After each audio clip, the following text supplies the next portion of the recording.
Hello, everyone. We're the KT team for the vaccine, and for our SFU MPH capstone project, we're doing a knowledge translation impact analysis for BC CDC. We'd like to begin by respectfully acknowledging that we are on the traditional, ancestral, and unceded lands of the Musqueam, Squamish, Tsleil-Waututh, and Coquitlam nations. One of our presenters is also from the traditional territories of the Tunaka and Sepepwik peoples. My name is Christopher Bravant. I'm age 29, and I'm hoping to get the vaccine so that when my sister hopefully delivers her baby at the end of May, I'll be able to hold it. And my name is Augustine. I'm 29 years old. I'm itching to take this vaccine because I need to get out in the sun and enjoy the breeze and at least go for a swim. I'm Kristen Lyons and I'm 25 and I plan to get the vaccine so that I can be reunited with family and friends back in Alberta. My name is Julia Huang. I'm 24 years old and I'm hoping to get the vaccine so I can finally see my family again. And I'm Catherine Trudeau and I'm 28 years old and I can't wait to get vaccinated so I can start traveling safely again and see my friends and family. So I'll start us off with the problem statement, which is how might we address gaps in BC CDC knowledge translation strategies to increase confidence in COVID-19 vaccines for young adults aged 18 to 34 in BC. So we thought this was an important problem because vaccine hesitancy is an issue in BC.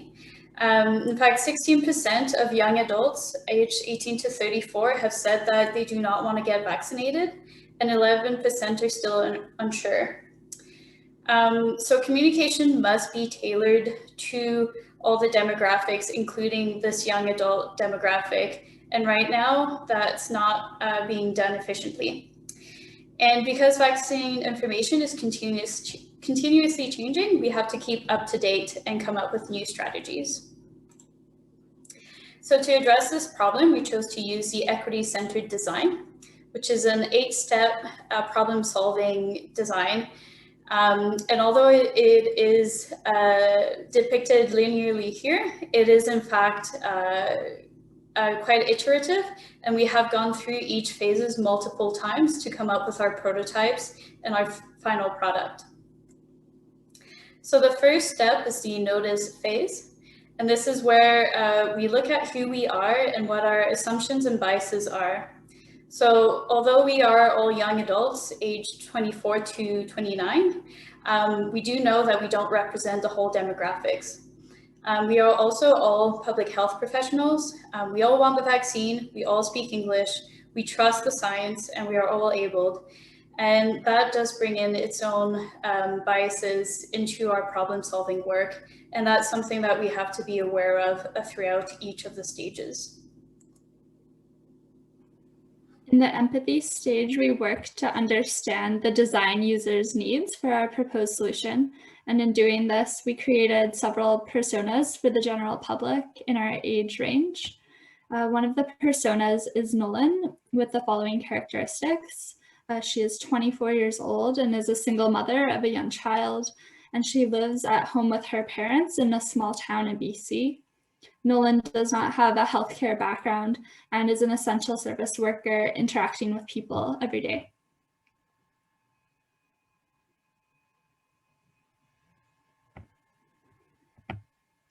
To give more detail about Nolan's experiences, we looked at what Nolan would hear, see, think, and feel, and what they might say and gain, and what are some of the limitations of the possible design. Nolan's main concerns regard the safety and efficacy of vaccines, and she wonders how scientists were able to develop the COVID vaccine so quickly. She's wondering if there may be any long-term side effects that we don't yet know about, and has seen information about fertility problems that might be caused by the vaccine online. She's not what information on social media is true and what to believe. And she's also worried about the logistics of getting a vaccine and taking time off work. Despite her fears and confusion, she acknowledges that vaccines may mean a return back to normal. So our next stage of the equity-centered design is the define stage. Here, we met with BC-CDC Knowledge Translation Team, the BC-CDC employees, and FHS MPH capstone instructors, which guided us to go through our problem statement to narrow it down to be more focused and specific. During this process, we used two frameworks to work on this. First, we used the 3 I's. We sort out complex aspects of system to provide insight into the problem, this giving us fair idea of what the problem is and how to tackle it. We understand from the interest perspective that it affects this group, this population of interest that we are trying to talk about, 18 to 34 years. The other aspect of it is the idea, which has to do with beliefs, values, and norms. The last one is institution. That's the pathway to which certain decisions are made, and that can have effects on uptake of vaccine. And this includes vaccine distribution programs, the media, and the information channels. The other framework we used is the fishbone framework, and we came up with 8 key barriers which can affect the uptake of vaccine by this demographic. As you can see depicted in the diagram, these are the 8 main points, but we have more extensive accounts of this in our process book, which will be available if you need it. At the end of this process, we're able to come up with more definite problem statements to our solution, which we worked on to arrive at our solutions. And it reads, how might we address gaps in BC-CDC knowledge translation strategy to increase confidence in vaccine, COVID-19 vaccine for young adults aged 18 to 34 years in BC? Once we came up with this problem statement and went through this process, we ended up with 3 ideas that we presented to our rights holders. The first was a communication plan and recommendations. The second was a knowledge translation plan for the AstraZeneca and Janssen vaccines. And the third was an impact analysis. Our rights holders indicated that the second option, the knowledge translation plan, was not going to work for our project, but they were interested in combining 1 and 3 to create an impact analysis and recommendations. And we moved forward with this for our prototype. For our prototype, we had 5 objectives. We wanted to describe the importance of KT, understand how its success can be measured, understand what's working well, what the gaps are, and ultimately make our recommendations. In order to achieve this, we did what is called a SWOT analysis, where we identified internal strengths and weaknesses, as well as external opportunities and threats. Now, a complete analysis of what we did for our SWOT is available in the process book with the wide variety of options that we presented, as well as the evidence. For this presentation right here, we're going to present the top 5 available on the screen. Some strengths included accessibility, trust, and a single primary communicator. Internal weaknesses, one of the main ones was reach, and in particular social media reach, as well as siloed communication that seemed to impact the ability to give a successful single communication to the public so that they can understand what to do. In terms of external opportunities, we can look to expand reach. And one of the surveys found that youth do look to the BC CDC for information, which can be particularly used to ensure a smooth rollout of the vaccine in the younger age ranges. And when we look at the external threats, misinformation is a huge one, but also politics, as well as the intergenerational trauma and racism affecting BIPOC individuals. In creating the prototype for our proposed solution, we received feedback from our rights holders. This can be combined into 4 main themes, including making the problem statement more specific to knowledge translation and also to the BC CDC, who we worked closely with their knowledge translation team. Secondly, to distinguish between the roles of BC CDC and health authorities in our analysis. For example, health authorities are the ones in charge of delivering vaccines.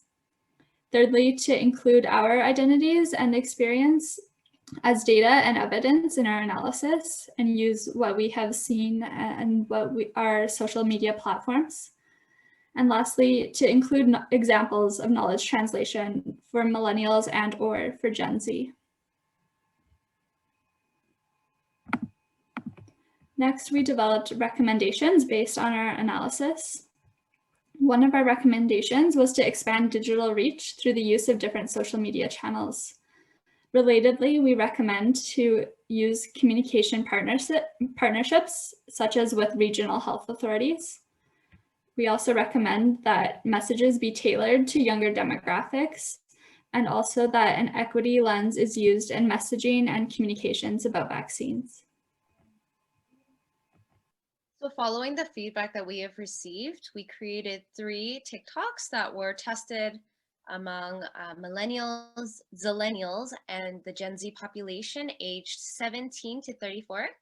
So this first example is a trend that is currently trending on TikTok.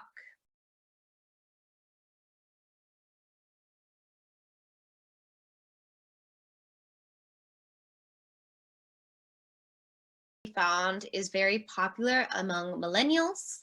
Money man, life goes on. I'm hopeful, yes I am hopeful for today. Take this music and use it. Let it take you away and be hopeful.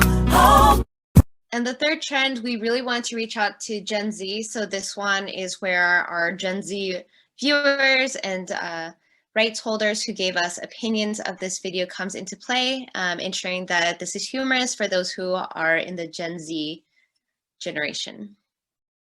Corona, where are you going? Everybody's vaccinated now, so I'm gonna go find more viruses like me, you know? Okay, see you. Finally, they're gone. I'm sorry, did you guys say something? Are you having a party? Can I come? Oh, no, I was just gonna have a small gathering.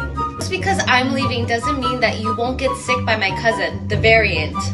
Hi. We're not doing this again. So for our final reflections, we found there's no one-size-fits-all solution. And in the famous words of Paula Ardiles, we need to stop using 20th century solutions for a 21st century problem. Another reflection we had is that further feedback is needed from all ages. As we have described at the beginning, we are all millennials, with me being the youngest, but that doesn't mean that we still know what is best or what is popular or what Gen Z or Zillennials would like to see. And last but not least, all young adults are different and they all use different platforms, and new platforms are becoming popular every day. So really ensuring that we keep up to what is happening and what these new trends will be. So one advice we have for the audience is, what would you like to see from your British Columbian health leaders? And finally, here's our contact information. Thank you so much for watching our presentation.